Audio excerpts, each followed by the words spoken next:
عملت لحلمي عملت كثيرا وها قد حصل سهرت تعبت وقد طاب ذا اليوم حلم السمر عملت لحلمي عملت كثيرا وها قد حصل سهرت تعبت الحمد لله رب العالمين والصلاة والسلام على رسوله النبي الأمين وعلى آله وأصحابه أجمعين أما بعد প্রিয় ভাই, একবিংশ শতাব্দীর এই পৃথিবী যেন প্রতি মুহূর্তে বদলে যাচ্ছে।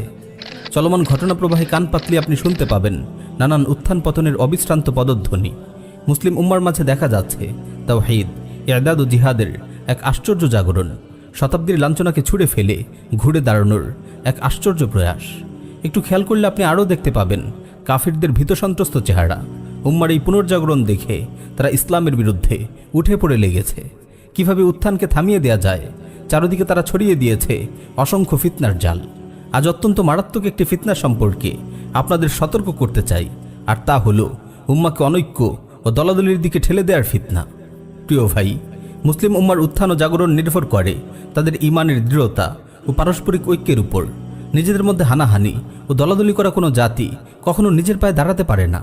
আল্লাহর অসীম রহমতে বাংলার এই ভূমিতে দাওয়ার ময়দানে বেশ কিছুদিন কাজ করার সৌভাগ্য নসিব হয়েছে। এই সময়গুলোতে এদেশের অনেক দায়ী ভাইদের কাছ থেকে দেখেছি তাদের দাওয়া দেওয়ার নানান পথ পদ্ধতি। আমরা গভীরভাবে লক্ষ্য করেছি আমাদেরই অনেক দায়ী ভাই জেনে বা না জেনে, বুঝে বা না বুঝে উম্মার মাঝে নতুন কোনো ফিতনার বীজ বপন করছেন, কিংবা পূর্ব থেকে চলে আসা কোনো ফিতনাকে নতুনভাবে বাজারজাত করছেন। এই ফিতনা হলো দ্বীনের ফুরুআই ও শাখাগত বিষয় নিয়ে মতবিরোধ উস্কে দিয়ে সাধারণ জনগণকে বিভিন্ন দল উপদলে বিভক্ত করা। এটি এত বড় জঘন্য একটি ফিতনা যা উম্মার উদ্যম ও শক্তিকে নিঃশেষ করে দেয়, জাতির ভবিষ্যৎকে গলাটিপে হত্যা করে উম্মাকে অনিবার্য ধ্বংসের দিকে ঠেলে দেয়। প্রিয় ভাই, আপনার চারপাশে একটু লক্ষ্য করুন, আপনি দেখবেন কিছু মোস্তাহাব আমল করবে কি করবে না, এটি নিয়ে একদল অবুঝ ভাই মুসলিমদেরকে দলাদলির দিকে ঠেলে দিচ্ছেন। রফিয়াদিন করবে কি করবে না, আমিন জোরে বলবে নাকি আস্তে বলবে, হাত বুকের উপর বাঁধবে নাকি নাভির নিচে বাঁধবে, ইত্যাদির মতো কিছু মুস্তাহাব বিষয় নিয়ে মসজিদগুলোতে রীতিমতো দাঙ্গা হাঙ্গামা হচ্ছে। এই সামান্য বিষয়গুলো নিয়ে মুসলিমদেরকে বিভিন্ন দলে ভাগ করে ফেলা হচ্ছে। এই মুস্তাহাব আমলগুলো করা বা না করার ভিত্তিতে মুসলিমদের কাফের পর্যন্ত বলা হচ্ছে।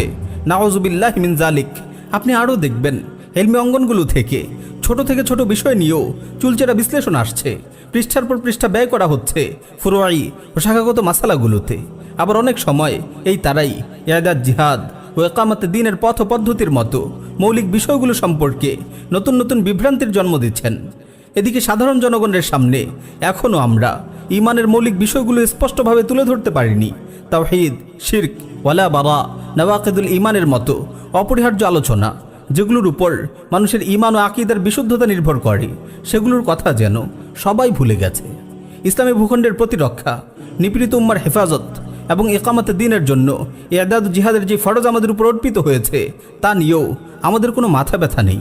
অনেক দায়ী আছেন যারা কবর ও মাজার পূজার শিরক নিয়ে খুবই সোচ্চার, কিন্তু তারা কুফরি গণতন্ত্রের রাষ্ট্রীয় শিরকের ব্যাপারে একেবারেই নীরব। বরং আমরা অত্যন্ত আশ্চর্য হয়ে লক্ষ্য করেছি যারা এই ঈমান বিধ্বংসী শিরকের বিরুদ্ধে কথা বলছেন তারা তাদেরকে জঙ্গি ও খারেজি ট্যাগ লাগাচ্ছেন। দুর্বল জনসাধারণের শিরক নিয়ে কথা বলা যেমন জরুরি, তেমনি ভাবে রাষ্ট্রের শক্তিধর এমপি মন্ত্রীদের শিরক নিয়ে কথা বলাও আরও বেশি জরুরি। কারণ তারা নিজেরা তো শিরক করছেই, আবার দেশের জনগণকেও শিরকে লিপ্ত হতে বাধ্য করছে। নাউযুবিল্লাহি মিন যালিক। প্রিয় ভাই, যারা দ্বীনের শাখাগত মাসাইল নিয়ে বিতর্ক উস্কে দেয়, দলাদলি করে, তাদের কাছ থেকে দূরে থাকুন। যারা আপনার মুসলিম ভাইয়ের বিরুদ্ধে আপনাকে উত্তেজিত করে, আপনার মুসলিম ভাইয়ের ব্যাপারে আপনার মনে ঘৃণা ও বিদ্বেষের বীজ বপন করে, তাদেরকে প্রত্যাখ্যান করুন। আপনার দুশ্মন আপনার কোনো মুসলিম ভাই নয়, বরং আপনার দুশ্মন সেসব কাফির ও মুশরিকের দল যারা পৃথিবীর বিভিন্ন ভূমিতে মুসলিমদের রক্ত ছড়াচ্ছে, ফুলের মতো শিশুদের বোমার আঘাতে ছিন্ন ভিন্ন করছে, আপনার মা বোনদের ইজ্জত লুণ্ঠন করছে, টনের পর টন বোমা ফেলে একের পর এক মুসলিম জনপদগুলোকে ছারখার করে দিচ্ছে।